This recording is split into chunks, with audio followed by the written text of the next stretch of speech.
अब जो हम करेंगे वो है नंबर ऑफ मॉलिक्यूल्स। उसी में से चैप्टर 1 केमिस्ट्री की जो चैप्टर नंबर 1 है उसमें से last question, calculate the number of moles and number of molecules present in the following. Number of moles मैं पहले करवा चुका हूँ, अब नंबर ऑफ मॉलिक्यूल्स करेंगे। उसी का कर रहा हूँ 20 ग्राम ऑफ C6H12O6 का। यहाँ पर मैंने क्वेश्चन उतार लिया है, calculate the number of molecules present in 20 gram of C6H12O6 यानी कि ग्लूकोज। तो मैंने सबसे पहले डेटा की हेडिंग लगानी है। यहाँ पर 1 2 3 4 पॉइंट में आपका डेटा आ जाएगा। फिर फॉर्मूले की हेडिंग लगेगी। फॉर्मूला जो है वो 2 लाइनों में आ जाएगा, उसके बाद सॉल्यूशन डायरेक्टली। सबसे पहले आपको पता है कि फॉर्मूला लिखते हैं। फॉर्मूले में यहाँ पर हम लिखेंगे नंबर ऑफ मॉलिक्यूल्स।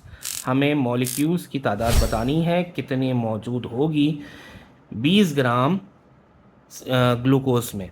20 ग्राम अगर आपके पास ग्लूकोज होगा तो उसमें ग्लूकोज के कितने ज़र्रे मौजूद होंगे वो बताने हैं। तो नंबर ऑफ मॉलिक्यूल्स बहुत आसान है।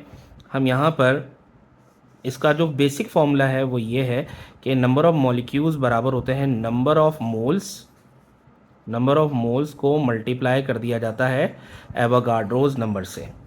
लेकिन आपको नंबर ऑफ मोल्स 90% नहीं दिए जाते। आपको क्या दिया जाएगा, तो आपने लास्ट जो न्यूमेरिकल किया था नंबर ऑफ मोल्स का, मैं इसको सॉल्यूशन में लिख रहा हूँ यहाँ पे। नंबर ऑफ मोल्स का मैंने अभी फॉर्मूला आपको करवाया था, वो था ग्राम मास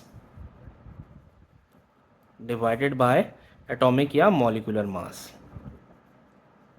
तो वो मॉलिक्यूलर मास से मैंने डिवाइड कर दिया और मल्टीप्लाई बाय यहाँ एवोगाड्रोस नंबर आ गए, और यहाँ पर आपका नंबर ऑफ मॉलिक्यूल्स आ गए। तो नंबर ऑफ एटम्स और नंबर ऑफ मॉलिक्यूल्स में क्या फ़र्क है। फॉर एग्जांपल यहाँ पे सिर्फ कार्बन होता, 6 भी नहीं होता, सिर्फ कार्बन होता, या जिंक होता, हाइड्रोजन होता, ऑक्सीजन होता, सिर्फ एक ही चीज़ होगी तो जाकर आपके पास वो सिर्फ एटम कहलाएगा। उस एटम का आपको नंबर ऑफ एटम्स मालूम करने होंगे उस ग्राम मास के अंदर जो आपको गिवन में होगा।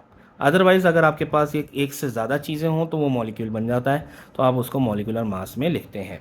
ठीक है, अब यही डेटा में आपका जो आपकी चीज़ें हैं, इसको ये वाला फॉर्मूला जो नीचे वाला है, यही इसमें डेटा हमारे पास मौजूद है।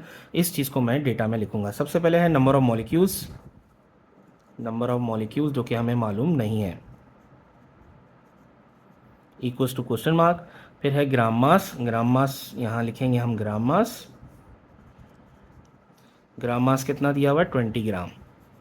और फिर मॉलिक्यूलर मास और एवोगाड्रोस नंबर। सबसे पहले हम यहाँ पे मॉलिक्यूलर मास लिखते हैं।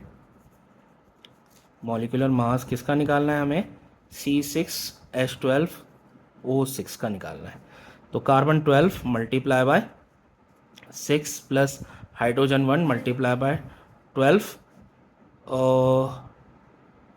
और प्लस ऑक्सीजन 16 मल्टीप्लाई बाय 6। तो 12 6 ज़ा 72 प्लस 1 12 ज़ा 12 और 16 6 ज़ा 96। इन तीनों को सम करते हैं तो हमारे पास 180 AMU आता है, एटॉमिक मास यूनिट। इसके बाद एवोगाड्रोज नंबर जो कि लाजमी है। एवोगाड्रोज नंबर हमें ये बताता है कि जो इसमें एवोगाड्रोज नंबर ये होते हैं 6.02 मल्टीप्लाई बाय 10 की पावर 23 मॉलिक्यूल्स। ये होते हैं 1 मोल के अंदर। 1 मोल किसी भी सब्सटेंस का जो 1 मोल होता है उसमें इतने नंबर होते हैं। अब जितना वज़न कम हो जाएगा या जितने नंबर ऑफ मोल्स कम हो जाएंगे उतना इस पर भी फ़र्क पड़ जाएगा। तो यहाँ अब सॉल्यूशन में हम इस चीज़ को पुट करते हैं। सबसे पहले इक्वल्स टू ग्राम मास कितना है 20 ग्राम, मॉलिक्यूलर मास कितना है 180 और एवोगाड्रोस नंबर है 6.02 मल्टीप्लाई बाय 10 की पावर 23। तो सबसे पहले आप या तो डिवाइड कर लो या मल्टीप्लाई कर लो, एक ही बात है। डिवाइड और मल्टीप्लाई में एक काम कर सकते हैं, लेकिन प्लस माइनस में इस तरह से नहीं होगा। सबसे पहले मैंने 20 को डिवाइड किया 180 से, तो 0.11 आया, multiply by 6.02 into 10⁻23 as it is रखा। उसके बाद इसको डायरेक्टली मल्टीप्लाई कर दिया 6.02 से, तो 0.66 आ रहा है। 0.66 मल्टीप्लाई बाय 10 की पावर 23। ये भी डायरेक्ट आंसर ऐसे भी लिख सकते हैं, या साइंटिफिक में लाओ तो पहले नेचुरल नंबर के बाद डेसिमल लाना है, तो 6.6 हो जाएगा। और जितने स्टेप आप बैकवर्ड जाते हैं उतनी पावर कम कर देते हैं, तो ये 6.6 इंटू 10⁻22 हो गए। ये आपका नंबर ऑफ मॉलिक्यूल्स आ गए।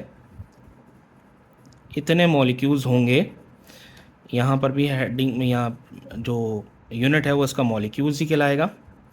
इतने मॉलिक्यूल्स होंगे 20 ग्राम के अंदर, किस चीज़ के? ग्लूकोज के, हमेशा।